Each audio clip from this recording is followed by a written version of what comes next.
အားလုံးပဲမင်္ဂလာပါဒီနေ့မှာ brother အနေနဲ့အတွက်ကျွန်တော်ကနေပြီးတော့မှလူတီးတီးလေးလုံမျိုးပြောပြပေးသွားမှာပဲဖြစ်ပါတယ်လူကအရင်မသိပေမဲ့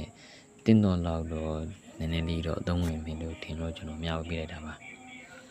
ဆိုရင်ကျွန်တော်ရိုက်ထားလို့စာလေးကိုရိုက်လိုက်ပါရိုက်ပြီးရင်ကျွန်တော်ပြထားတဲ့ခေါင်းလေးကိုယူပြီးရင်တော့ကျွန်တော်တို့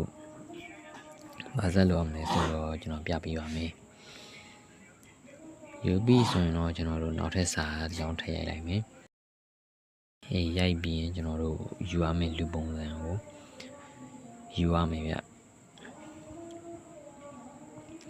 မှာကျွန်တော်ပြထားတဲ့လူပုံစံလေးကိုယူလိုက်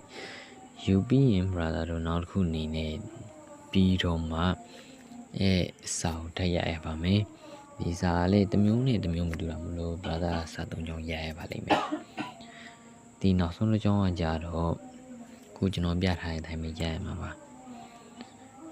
ရိုက်ပြီးပါပြီဆိုရင်တော့ကျွန်တော်တို့ဒီကျွန်တော်ပြထားတဲ့လူပုံစံလေးကို brother အနေနဲ့ရွေးပြရပါမယ်ရွေးပြီးပါဆိုရင်တော့ကျွန်တော်တို့ဒါကျွန်တော်တို့တီးတင်းလောက်တော့ကျွန်တော်တို့ ribbon နဲ့ဝယ်ရလောက်ထီတော့တေးကောင်းတေးမွာဟုတ်တိုင်းမဲ့နည်းနည်းလောက်တော့တေးဝါနိုင်ရရှိရဲ့အဲဒါကြောင့်မလို့ brother အနေနဲ့ကျွန်တော်ကနေပြီးတော့မှမျှဝေပေးလိုက်တာပါ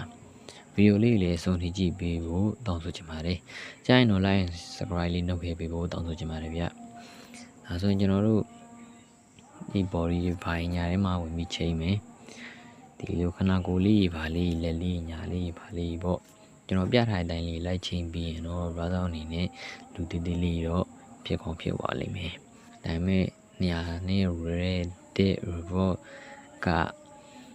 ကောင်းသေးတော့တည်မွာဘူး။ဒါပေမဲ့နည်းနည်းတည်လောက်တော့တည်ပါလိမ့်မယ်ဗျအစိုးထိကြည့်ပေး brother တွေအတွက်ကျွန်တော်အထူးကျေးဇူးတင်ရှိပါတယ်နောက်ဗီဒီယိုမှာလည်းကျွန်တော်အစီအစဉ်ဗီဒီယိုလေးကို